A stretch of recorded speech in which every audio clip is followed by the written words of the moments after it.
எதிர்காலம் வரும் என் கடமை வரும் இந்த கூட்டத்தின் ஆட்டத்தை ஒழிப்பேன். வணக்கம், இது சாய் டாக்ஸ். இன்னைக்கு நாம பார்க்க போற ஒரு தலைப்பு அப்படின்றத விட மிக முக்கியமான ஒரு பிரச்சனை அப்படின்னே சொல்லலாம். அது தமிழகத்தில் மட்டுமல்ல, இந்தியாவில் மட்டுமல்ல, உலகம் பூராவும் ஆங்காங்கே நடந்து கொண்டிருக்கக்கூடிய மிக முக்கியமான ஆனால் தீர்வு காண வேண்டிய ஒரு பிரச்சனை. இன்னைக்கு ஒரு நியூஸ், ஒரு செய்தியில வந்து பாத்தீங்கன்னாக்க ஒரு ஆணை ஒரு 4 பெண்கள் சேர்ந்து தாக்குறாங்க. எதுக்காக தாக்குறாங்கன்னா, தொடர்ந்து அவர் பாலியல் துன்புறுத்தல்ல ஈடுபட்டுட்டே இருந்திருக்காரு. போன்லையும் சரி நேர்லையும் சரி அவர் தொடர்ந்து பாலியல் துன்புறுத்தல் செய்து கொண்டே இருந்த காரணத்தினால அந்த பெண் அவளுடைய தோழிகளோடு சேர்ந்து அந்த ஆணை வந்து ஒரு வீட்டுக்குள்ள விளக்கமாத்தெல்லாம் கொண்டு வந்து அடிக்கிற மாதிரியான ஒரு காட்சியை, ஒரு செய்தியை இன்னைக்கு நாம வந்து பார்க்க முடிஞ்சது. இதுக்கு முன்பாக அண்ணா யூனிவர்சிட்டியில நடந்த ஒரு பாலியல் துன்புறுத்தல், இது எல்லாருக்குமே நமக்கு தெரிந்த ஒரு செய்தி. இதுக்கு முன்னாடி இன்னும் கொஞ்சம் போய் பார்த்தோம்னா, நார்த் இந்தியாவில் ஒரு டாக்டருக்கு நடந்த மிக கொடூரமான ஒரு பாலியல் துன்புறுத்தல். அதுல ரொம்ப பாதிக்கப்பட்ட அந்த பெண்ணுக்கு நீதி கிடைச்சதா அப்படின்றது இன்னுமே ஒரு கேள்விக்குறியாதான் இருக்கு. அதுல பெரிய ஆட்கள் சம்பந்தப்பட்டதுனால சரியான குற்றவாளியை காவல்துறை கைது செய்தாங்களா இல்லையா, இந்த மாதிரி நிறைய செய்திகள் தினந்தோறும் இன்னைக்கு நாம பார்க்க வேண்டிய, கேட்க வேண்டிய அவலத்திற்கு வந்து தள்ளப்பட்டிருக்கோம். இந்த மாதிரியான சூழல்ல இந்த பாலியல் துன்புறுத்தல் இருந்து நம்மளுடைய பெண்களை பாதுகாப்பது எப்படி, இந்த பாலியல் துன்புறுத்தலுக்கு என்னதான் தீர்வு அப்படிங்கிறது தான் இன்னைக்கு நாம பேச வேண்டிய மிக முக்கியமான ஒரு விஷயமா இருக்கு. இந்த பாலியல் துன்புறுத்தலை மையப்படுத்தி நிறைய படங்கள் நம்ம பார்த்துருக்கோம், வந்திருக்கு. அதுல மிக முக்கியமான ஒரு படம் அப்படின்னா, நடிகர் விஜய் அவர்கள், தாவேகா கட்சியினுடைய தலைவராக இருக்கக்கூடிய நடிகர் விஜய் அவர்கள் நடித்த தெறி திரைப்படத்துல வந்து இதுதான் மிக முக்கியமான ஒரு கான்செப்டாவே இருக்கும்.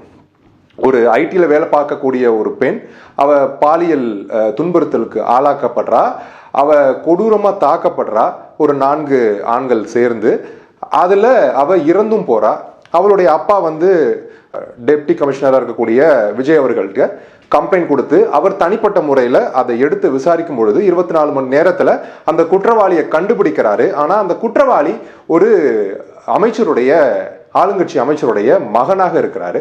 அதனால அவர் வந்து இந்த கேஸை வேற விதமா ஹேண்டில் பண்ணி அந்த குற்றவாளிக்கு சட்டம் என்ன தண்டனை கொடுக்க வேண்டுமோ அந்த தண்டனையை சட்டம் கொடுக்குமா கொடுக்காதா அப்படின்னு தெரியாததுனால விஜய் அவர்கள் தனிப்பட்ட முறையில் ஒரு தண்டனையை கொடுப்பாரு. அந்த ஒரு விஷயத்தினால அவருடைய வாழ்க்கையே முற்றிலுமாக மாறிவிடும். தனிப்பட்ட வாழ்க்கை வந்து டோட்டலாகவே சேஞ்ச் ஆகிடும். இதை அவர் எப்படி கடந்து கொண்டு போறாரு அப்படின்றது படத்தினுடைய கதையா இருக்கும். ஆனா இந்த பிரச்சனைக்கு அவர் என்ன தீர்வு கொடுத்தார், என்ன தீர்வு அவர் கண்டார் அப்படின்றது தான் இதுல நாம பேச வேண்டிய ஒரு விஷயமா இப்போ இருக்கு. இதே போல பாதிக்கப்பட்ட பெண்ணின் தரப்புல இருந்து யாரோ ஒரு ஆண் இந்த மாதிரி தண்டனைகள் கொடுத்தா அது சரியா இருக்குமா? அப்போ இந்த மாதிரி தனிப்பட்ட ஆட்கள் எல்லாருமே தண்டனை கொடுக்க ஆரம்பிச்சுட்டாங்கன்னா சட்டத்தை மீறுவது போல இருக்கும். அப்போ எல்லோருமே சட்டத்தை கையில் எடுத்தா அது எந்த அளவுக்கு சரியா இருக்கும்? அப்போ சரியா இருக்காது. அப்படின்னா தண்டனைகள் கடுமையாக்கப்படணும். விரைவாக இந்த பாலியல் துன்புறுத்தலில் ஈடுபடக்கூடிய குற்றவாளிகளுக்கு விசாரிச்சு சரியான குற்றவாளியை கண்டுபிடிச்சு அவர்களுக்கு மக்கள் மத்தியில தண்டனைகள் வழங்கப்படணும் அப்படின்றது தான் மக்கள், வெகுவான மக்கள் வைக்கக்கூடிய ஒரு கோரிக்கையா இருக்கு. அந்த காலங்களில் பெண் குழந்தைகள் வீதிகளில் விளையாடுறத நாம பார்க்க முடிஞ்சுது. நாளடைவில் பெண் குழந்தையோ ஆண் குழந்தையோ அவங்க போட்டிருக்க அந்த நகையை வந்து யாரேனும் கழட்டிட்டு போயிடுவாங்க. ஒரு கல்யாண மண்டபத்தில் பலூன் வாங்கி தரேன்னு கூட்டிட்டு போய் நகையை கழட்டிட்டு போன நிறைய செய்திகளை வந்து நாம கேட்டிருக்கோம், பார்த்துருக்கோம்.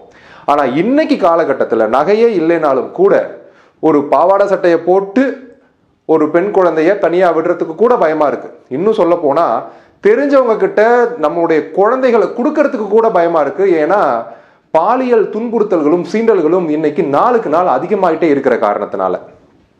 தாத்தா வந்து பேத்திக்கிட்ட தப்பா நடந்தாரு, சித்தப்பா வந்து அண்ணன் பொண்ணுகிட்ட தப்பா நடந்தாரு, இந்த மாதிரியான நிறைய செய்திகளை நாம கேட்கும்போது மனசு வலிக்குது. இது எப்படி அவர்களால் முடியுது அப்படின்ற மாதிரியான ஒரு கேள்வியும் எழுது. அதே நேரத்தில் இந்த மாதிரி மனித மிருகங்களுக்கு தக்க தண்டனை சீக்கிரம் வழங்கணும் அப்படின்றத மக்களும் ரொம்பவே எதிர்பார்க்குறாங்க. எந்த ஒரு கேஸாக இருந்தாலும் சரி, முதல்ல எஃப்ஐஆர் போட்டு குற்றவாளியை கைது பண்ணாலும், குற்றம் சாட்டப்பட்டவரை கைது பண்ணாலும், ஒரு மாதத்திலேயோ 2 மாதத்திலேயோ குற்றத்தினுடைய அளவை பொறுத்து அவர் மறுபடியும் ஜாமீனில் வெளியில் வராரு.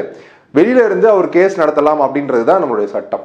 ஆனா இந்த மாதிரி கேஸ் நடத்தும் போது அது ரொம்ப நாட்களுக்கு தீர்வு கிடைக்காம, தீர்ப்பு வழங்க முடியாமல், அவர் குற்றவாளியா இல்லையா அப்படின்றது தெரியாம ரொம்ப நாள் கேஸ் எடுக்கும்போது அது அப்படியே கிடப்புல கிடக்கிற மாதிரியான ஒரு சூழலும் நடக்குது. அந்த குற்றவாளி தப்பிக்கிறதுக்கான சூழலும் நடக்குது.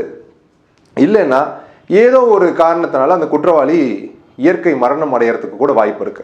இந்த மாதிரி இல்லாம கடுமையான தண்டனைகள் கொடுக்கும்போது மட்டும்தான் இந்த மாதிரி பாலியல் துன்புறுத்தல்கள் நம்மளுடைய பெண்களுக்கு நடக்காம தடுக்க முடியும் அப்படிங்கிறது தான் எல்லோருடைய ஆணித்தரமான கருத்து. அதனால சமீபத்தில் நமது தமிழக சட்டமன்றத்தில் கூட இது சம்பந்தமான மசோதாக்கள் நிறைவேற்றப்பட்டது.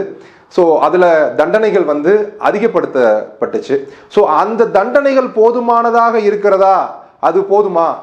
10 வருஷம்ன்றது 14 வருஷம் மாத்தினா போதுமா? 7 வருஷம்ன்றது 10 வருஷம் மாத்தினா போதுமா? இதெல்லாம் தாண்டி ரொம்ப நாட்களுக்கு முன்னால மரண தண்டனை கொடுக்க கூடாது அப்படின்னு இன்னைக்கு பெரும்பாலும் முற்றிலும் கிட்டத்தட்ட மரண தண்டனைகள் ஒழிக்கப்பட்டுருச்சு. ஆனாலும் கூட இது போன்ற பாலியல் துன்புறுத்தல் செய்து கொலை செய்யக்கூடிய குற்றவாளிகளுக்கு மரண தண்டனை வழங்குவது சரியானதாக இருக்குமா அப்படின்னு கேட்டாக்க மக்களுடைய பதில் அதுதான் சரியான ஒரு தீர்வா இருக்கும். அப்பொழுதுதான் இந்த பாலியல் துன்புறுத்தல்கள் குறையும், முற்றிலுமாக ஒழிக்கப்படும் அப்படின்றது தான் மக்களுடைய கருத்தாகவும் இருக்கு. இதனை நமது அரசாங்கம் ஏற்று இந்த பாலியல் சீண்டல்களில் ஈடுபடக்கூடிய நபர்களுக்கு, பாலியல் துன்புறுத்தல் கொடுக்கக்கூடிய நபர்களுக்கு சரியான தண்டனையை இந்த அரசு கொடுக்கும் அளவிற்கான சட்டங்களை இயற்றுவார்களா, தண்டனையை விரைவாக பெற்று தருவார்களா அப்படின்ற இந்த ஒரு கேள்வியோடு நாம் நிறைவு செய்வோம். மீண்டும் உங்களை சந்திக்கிறேன். நன்றி.